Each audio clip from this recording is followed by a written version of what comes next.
In this module, we will introduce you to practical activities designed to be inclusive for people with sensory disabilities. Sensory disabilities often include challenges with vision, hearing, or sensory processing, so it's crucial to adapt activities to engage multiple senses. Let's look at key steps you can take to plan activities in an inclusive way. You will find additional examples in the reading materials. First, you need to gather detailed information about the participants' specific needs and abilities. To do this, you should engage with participants or their caregivers and listen to their perspectives. It is also important to collaborate with professionals, such as speech therapists and occupational therapists, to get their input. You can then tailor activities accordingly. Maintain a flexible approach and be prepared to try new ways of working, keeping your focus on inclusivity. The second important step in arranging workshops for people with sensory disabilities is choosing suitable materials. For example, you can use textured materials like clay and fabric for individuals with visual impairments.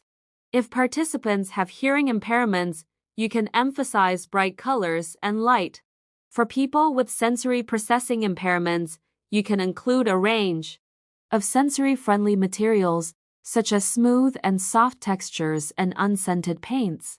You can avoid materials which may cause discomfort, such as sandpaper or paints and glues with strong smells.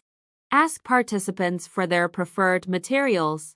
To ensure inclusivity, ensure you provide instructions for activities in an accessible way.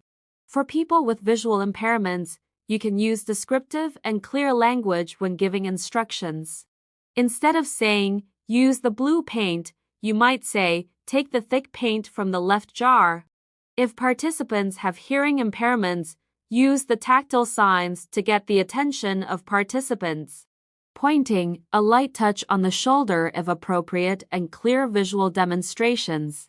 For participants with sensory processing disorders, provide a quiet space and give step-by-step cues to break the activity down into manageable tasks. Creating a safe space for young people with sensory disabilities is important and requires consideration of a range of needs. The goal is to design a space to stimulate multiple senses or reduce sensory overload depending on individual needs. There are a lot of simple steps you can take towards this.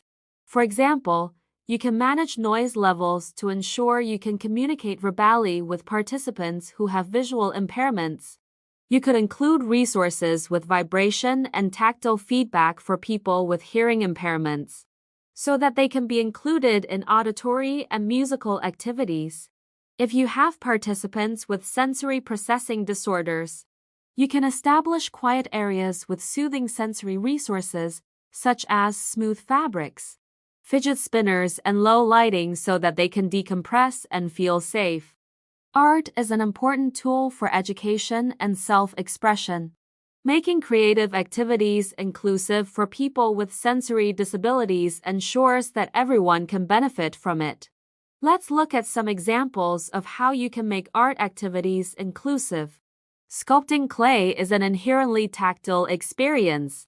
For visually impaired people, encourage them to concentrate on the texture and shape of the clay rather than its visual aspects. Incorporate raised tools and stencils to assist in shaping the clay. Sculpting clay is primarily visual, requiring minimal adaptation for people with hearing impairments. Provide written instructions or visual guides to enhance participation. For people with sensory impairments, offer a variety of clay types and textures to accommodate sensory preferences and ensure comfort. Painting is a very visual activity, but you can use different materials to be inclusive. For visually impaired people, utilize textured paints, such as sand or puffy paint, to create raised surfaces on the canvas. Provide large brushes or sponges to enhance the tactile experience of painting. For people with hearing impairments, demonstrate using visual examples or captioned video tutorial. Allow participants with sensory processing difficulties to use alternative tools, such as sponges or rollers, instead of traditional brushes. Collage art is very adaptable for people with sensory impairments. For visually impaired people, incorporate a variety of materials with distinct textures to encourage exploration through touch. This approach enriches the tactile experience of collage making. Minimal adaptation is required for people with hearing impairments. Clear visual examples and instructions are essential to ensure engagement in the collage creation process. Offer materials that feature pleasant textures or alternatives to glue to create a more comfortable crafting experience for people with sensory processing impairments. Everyone deserves a space where they feel safe. Collaborative activities cultivate support, communication, empathy, and teamwork. Encourage collaboration between people of the same age, where individuals can help each other based on their strengths and make connections. Use group discussions to reflect on activities, making sure every participant can express their feelings and ideas in ways that work for them. Gathering feedback is essential to ensure true inclusivity, as it allows you to learn from the perspectives of people with sensory disabilities to improve your work. Consider the following when gathering feedback from participants.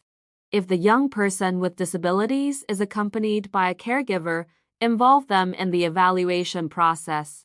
For people with hearing impairments, questions should be provided in text form, and videos must be with subtitles. For people with vision impairments, questions should be in Braille, or youth workers can do oral surveys. Provide quiet zones for people with sensory processing challenges to give feedback.